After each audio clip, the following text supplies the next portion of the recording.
So to start making our Shadergraph shader, we can just right click create. We can go to Shadergraph, URP, and let's just go with an unlit Shadergraph for now. And we'll call this test Shadergraph.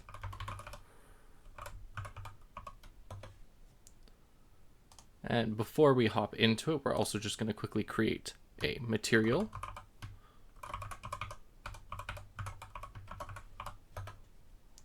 So we have both of those, and then we can just double click it to open it up. And what I'm going to do is I'm going to move it over to my other monitor. And this is our basic Shadergraph. So if you want to add properties or different variables, you do that up here in the corner. So there's a bunch of different types you can add. So let's just start with let's go color. And we'll call this base color. We can drag it in here.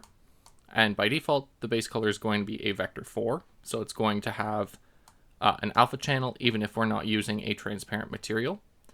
So this is our properties inspector. So we can change a few things around in here. So you can set the precision if you want to. Usually I just use standard float precision. You can also use half precision. Leaving it to inherit means it'll take from the node before it or the parent graph. The scope you can change. So if you wanted a color to be global for a material and you want to set that in script, this would be where you'd set that, and it would no longer be accessible in the inspector. I'm going to leave it as per material. We do want it shown in the inspector, and then mode here. So we have it set to default, but you can also do HDR. So if you want an emissive material, you can use HDR to directly set it. However, even a regular material, or a regular color, if you make the range exceed 1, so if I say multiplied this by 5, it would still end up being emissive. So let's just set this to, let's do a green. So we'll pick that. And if we just assign this as our base color, we save it. I'm just going to create a new sphere here to apply it to.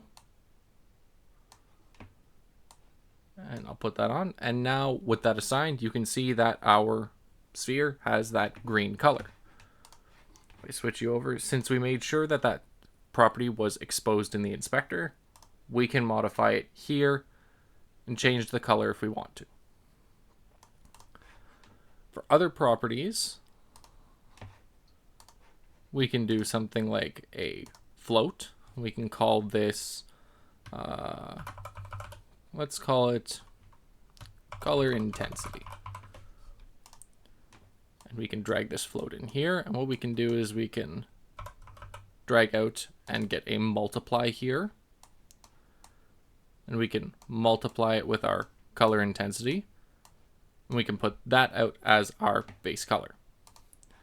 Now, for this here, for a float, we have the default, which is just an actual float value we can put in. We can also set it to be a default of 1, 5, whatever. But the useful part here is that you can also set it to either a slider or an integer. So if you set it to an integer, it will snap between 1, 2, 3, 4, 5. Internally in shaders, integers are just floats. So this is a way to make it clamp to an integer value. And then slider is a really useful one that I use a lot. So you can set the min and the max value. So if I do 0 and 5, and I save this, and we go back to our scene view here. Now we have a color intensity property here that I can control, and it multiplies the color by it. So last type of property we're just going to quickly work on is going to be a texture. So we'll create a new texture 2D, and we'll call this base map. And this here, so like in HLSL where we could define different default modes for the texture, you can do the same thing in Shadergraph. So depending on what you're looking for, You might want to set it to be white for, say, a color map, or black for an emission map. For a normal map, you would need to set it to normal so it knows that that's the only type it can take in. And you can play around with this and get the version you like. I'm going to, by default, put it as just white.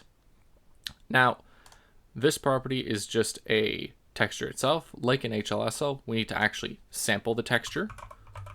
So we're going to do a sample texture 2D. Unlike in HLSL, we don't need to actually define a sampler. Shadergraph will create a sampler for us. So we can take this. What we can do is we can just multiply this by our color and our color intensity. Oops. We can output that. Now, if you want to set a default value for a texture, you can go in here, and if I put in my pattern here, now you'll see that it's being applied. So it lets you preview stuff in Shadergraph. I find it really useful when I'm working with a material at first, trying to figure out, okay, what am I doing? It's easier to set the defaults of whatever you're working on, so that way you can actually see how it's going to look. So now if we save that, we go over to our game here. Even though we set the default, we still have to set it in the material. Now, what you'll notice is this texture is really big, the way it's wrapping. So if we go back to our test shader graph here, we go here to our base map, you'll see there's a property here, use tiling and offset. If we check that to be yes, and then we save it, and now we go back, what you'll see is now we actually have a tiling and offset property. So we can set that to 5 and 5, which is the same as I've been using for all the other materials. Now we have our actual tiling and offset. And we can still play with our various values respectively. But that's the basics of creating properties and applying textures to Shadergraph. In the next video, we're going to look at some more complicated properties like normal mapping, things like that. So I'll see you in the next one.